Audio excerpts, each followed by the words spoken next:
Hi, I'm William Spaniel.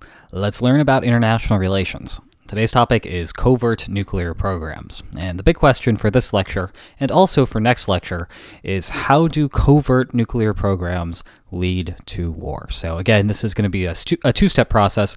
In this lecture, we're going to be talking about guessing games, and in the second lecture, the lecture following this one, we'll actually be applying what we learn to international relations and preventative war. So remember a couple of videos ago, we talked about bargaining over nuclear weapons, and we saw 4 different states for the world depending upon the cost of nuclear weapons and the extent of the power shift. And I want to highlight this too hot for proliferation outcome. Right? So here, the declining state prevents if the rising state were to build. That's because there's a very large power shift. And so the declining state prefers paying those costs of preventative war to allowing a power shift to transpire and to have to give all those concessions up to the rising state later on. But because the declining state will prevent if the rising state were to build here, this is deterring the rising state from proliferating because the rising state knows that if it builds nuclear weapons, it will pay a cost to try to do that. But in the meantime, the declining state will launch preventative war, and the rising state will never actually gain the benefits from having a nuclear weapon. However, there's a very important hidden assumption here, which is that the declining state actually needs to be able to observe the rising state's actions in order for the declining state to threaten credibly to launch a preventative war. So, for example, if the rising state could create a covert nuclear weapon hidden from any international detection, then the declining state can't threaten to intervene in response to that nuclear program because the declining state can't actually see that nuclear program.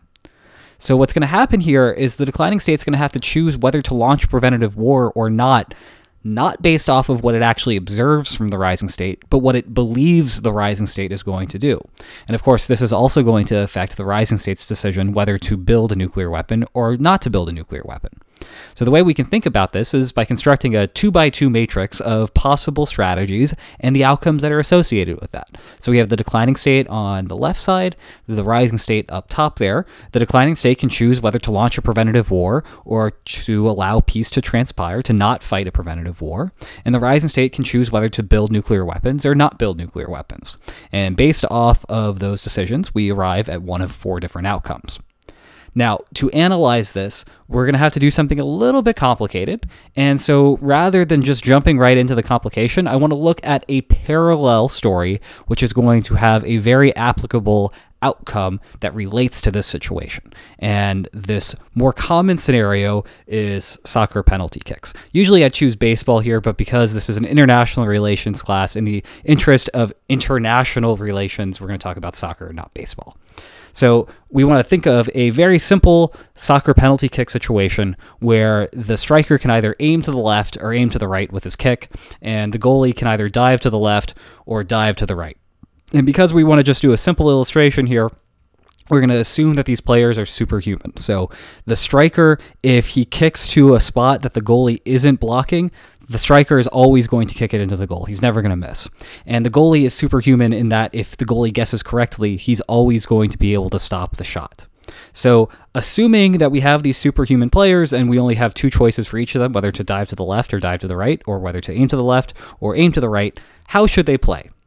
Well, we can think about this, again, very similarly by creating a 2x2 matrix. And here I've actually filled in some payoffs here. So if the striker kicks to the left and the goalie dives to the left, or the striker kicks to the right and the goalie dives to the right, you'll notice that both of those outcomes have zeros. That's because the goalie is going to stop the shot, which means the striker is not going to score, and the goalie is not going to be giving up a goal. But if the goalie guesses wrong, that is, if the striker kicks to the right and the goalie dives to the left, or the kicker kicks to the left and the goalie dives to the right, here the striker scores a point and the goalie gives up a point. So we have 1 point for the striker, -1 for the goalie. Now, again, the question is, what do we expect the players to do here? Can we, for example, can we predict with certainty that the striker is going to kick to the left and the goalie is going to dive to the left? Well, it should be intuitive here that the answer has to be no. Why is that? Well, if we know that the striker's kicking to the left and the goalie's diving to the left, why wouldn't the striker think to himself, hey, if we all know that the goalie is diving to the left, why am I still kicking to the left? Why am I not kicking to the right? If I know that the goalie is diving to the left, then by kicking to the right, instead of getting 0, I get 1. I get a goal instead of not getting a goal. So of course I'm going to want to kick to the right in that case.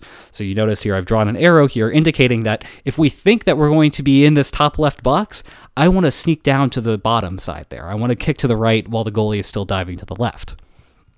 But does that mean that the striker kicking to the right and the goalie diving to the left is something that we could expect to happen with certainty? Again, the answer is no.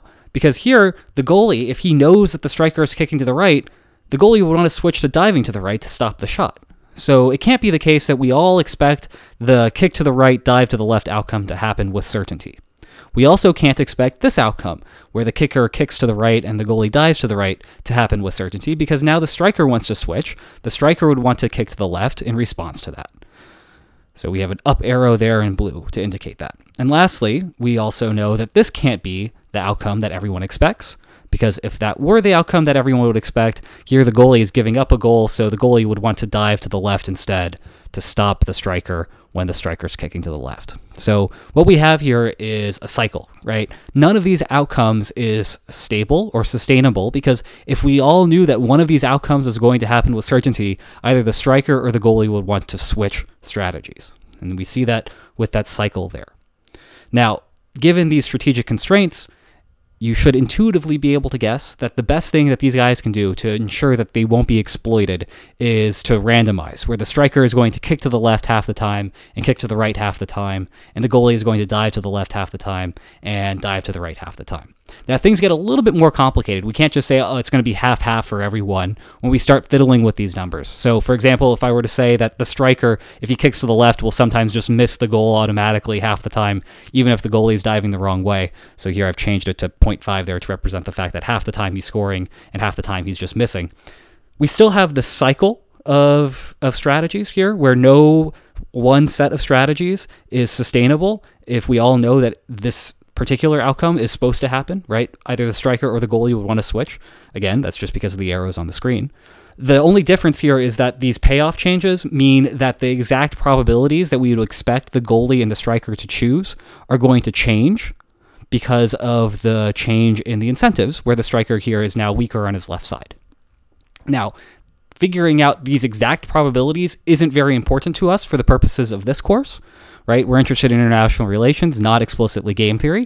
If you really want to know about how to optimally calculate these sorts of strategies, you can find out about that. There is a way to do that. And in fact, you can just check my Game Theory 101 course, and you can find all about the mixed strategy algorithm, and you'll learn so much about that. But really, it's not as exciting, I think, for this applied purposes. And so we're not going to be focusing on how to precisely calculate this. All we need to understand here is that when we have this situation with a cycle of outcomes here, just with those arrows on the screen, then we have to know that there is no one particular outcome we have to expect will happen. And instead, we need to expect the unexpected, that one of these 4 outcomes is going to happen. We just can't predict it ahead of time. We can just say that these 4 outcomes are the only possible outcome, so one of them is going to happen, but we can't predict exactly which one is going to happen. So in essence here, penalty kicks are a guessing game, and these sorts of guessing games make players act randomly. But when I say randomly, they're doing it intelligently. They understand their strategic constraints. They're not just acting randomly because they're stupid. They're acting randomly so they can't get exploited by the other guy. And what we're going to see in the next lecture, which will wrap up this unit on nuclear proliferation, is that preventative war has the same sort of incentive structure that makes it a guessing game. And we're going to see something really interesting about the possibility of preventative war, even when rising states aren't actually constructing nuclear weapons. So I hope you enjoyed this, and I hope I have tempted you enough to click over to the next lecture, and I hope to see you there when we conclude this unit on nuclear weapons. Take care.